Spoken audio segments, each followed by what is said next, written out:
It's really now a pleasure and an honor to hear from Melissa Lantsman, who is also candidate for the Conservative Party nominee. And Melissa, please tell us a little bit about yourself and about your platform. You have an equal 10 minutes. Thank you. Thank you. Thank you, Rabbi Koropkin. Thank you to the board members, to the congregation for having me.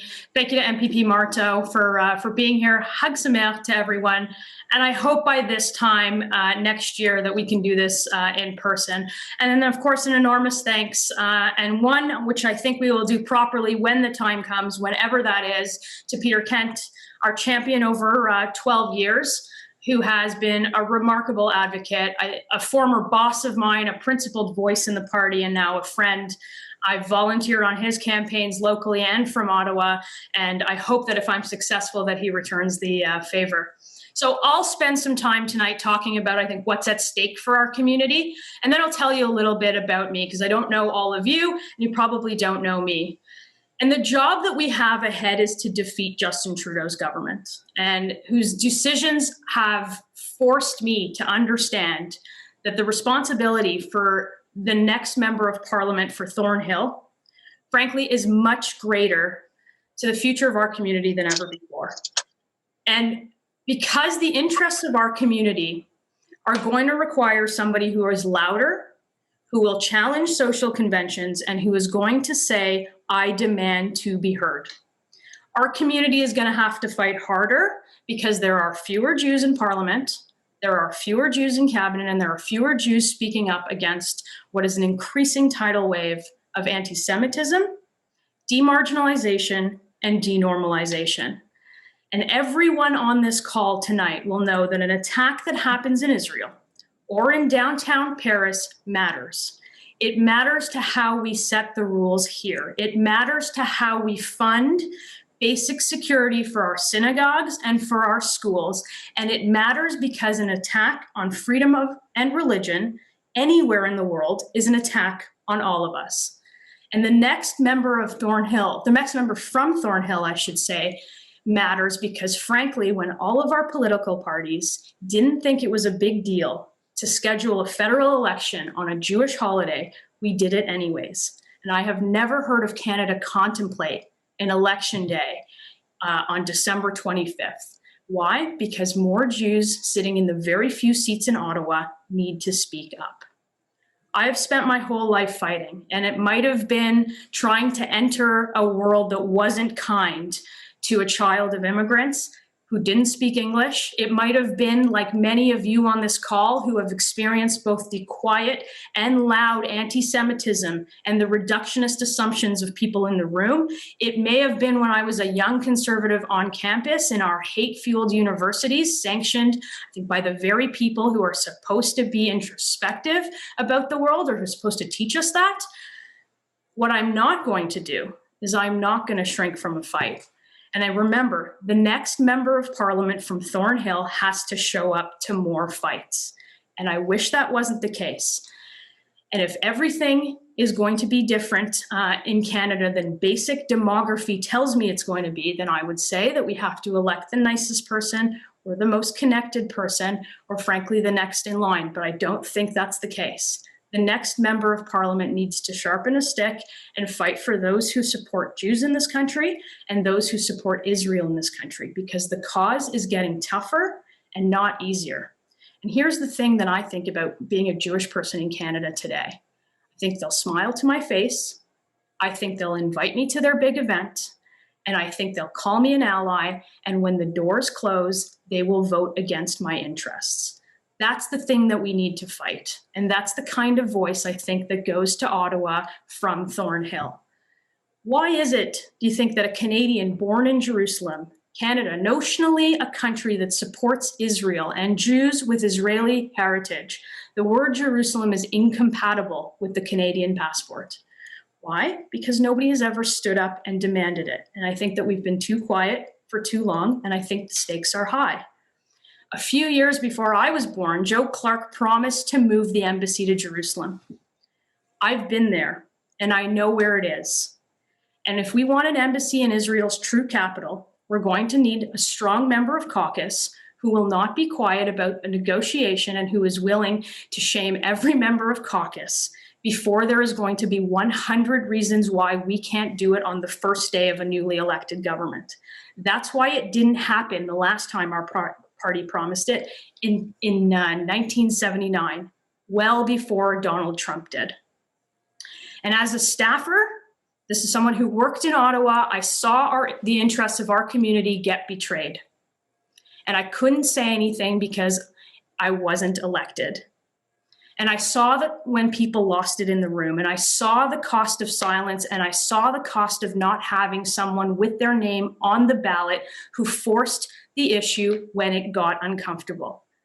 I think a big mistake for people in this riding is believing that the war is won, and believing that the years and decades ahead of us present us with less of a threat to anti-Semitism and pro-Israel policymaking as opposed to more. Because sadly, I'm going to tell you there is more, and there are fewer people in Parliament that are going to deal with it. I've seen the current government vote to appease the despots and the dictators of the UN. And they chose to be popular instead of principled in their relentless pursuit for a Security Council seat. And they continued those votes against Israel even without having that convenient excuse. And just one riding south of us, just elected in a by-election, is what I think is a liberal apologist who ran victory laps and cheering that decision on rather than fighting to change it. I was in the room in 2010 when the Conservative government lost their seat at the UN Security Council. And the difference is that we didn't trade our principles to do it. And we stood with our allies even when it was inconvenient. That's the kind of government that we need in Ottawa. And if I asked you how many Jews were elected to Canadian Parliament, remembering that we elect 300 at a time over 44 parliaments, how many would you think there are? Because I was shocked at this number. The number's 37, and that's not presently serving. That's 37 ever. That's not even one per parliament. And the first one wasn't elected 10 years ago. He was elected in 1871. And his name was Henry Nathan Jr. And he was number 1. And I'm proposing to be number 38. And I'm going to go to Ottawa with the same understanding that Henry Nathan Jr. had. And I'm going to go there, and I'm going to fight, and I'm going to be heard. I'm running for the nomination in this riding because I think this one is too important to not have a leader in. I have the former government's foremost ministers on my side, in my corner: John Baird, Joe Oliver, people in the last Harper government, Pierre Poliver, Rona Ambrose, some of the provincial government's most effective ministers alike, because I think I'm the best candidate in this race to fill the job description that I just laid out. I was born and raised in Thornhill. I've lived there for most of my life. I've run elections. I've organized politically. I've run war rooms for Conservatives for the last 15 years. And I am well connected in the party, and that's because of the years of fighting for the cause. The people across this country, with people across the country, I think, which has given them the confidence to say that I've got a bright future in this party, and that I'm going to grow the party, and that I'm the best candidate to represent Thornhill. I check a lot of boxes. I'm a young, successful female executive from a Zionist family in Thornhill.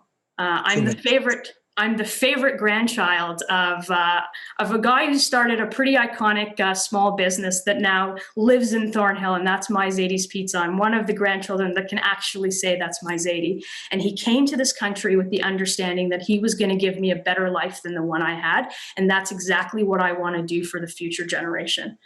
I can do that in French, English, and Russian, and I plan to defeat Justin Trudeau in any one of those languages onto Aaron O'Toole's team. I have raised hundreds of thousands of dollars for community causes, and I have defended conservative values on TV and radio for years. I want to live in a country where the new stimulus package of the week from the Justin Trudeau government doesn't go after our savings or the equity in our homes, and it doesn't pay for things that we don't want or we don't need. I want to see a job market that trains people for the jobs of the future. And I want an economy with less regulatory burden that doesn't force entrepreneurs to look to other markets or frankly, investors to be scared away from Canada. I want conservatives to fight for the things that liberals have taken control of the narrative on. And I want to challenge the mainstream media on making pariahs of those who hold religious beliefs and live in a country that doesn't erase history in hopes of creating a hyper-politically correct future that ignores it. But I need your help. And I'll talk a little bit about this in the closing remarks. We need to win a nomination first. We can win the next election, and it would be an honor to be elected in Thornhill. And that's why I need your help. This is the ground floor. You can get on my team. I will ask you again and again tonight.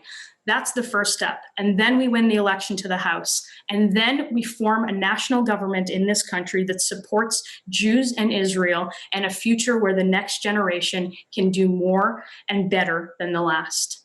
And I'm looking forward to taking your questions, and I thank you for your time.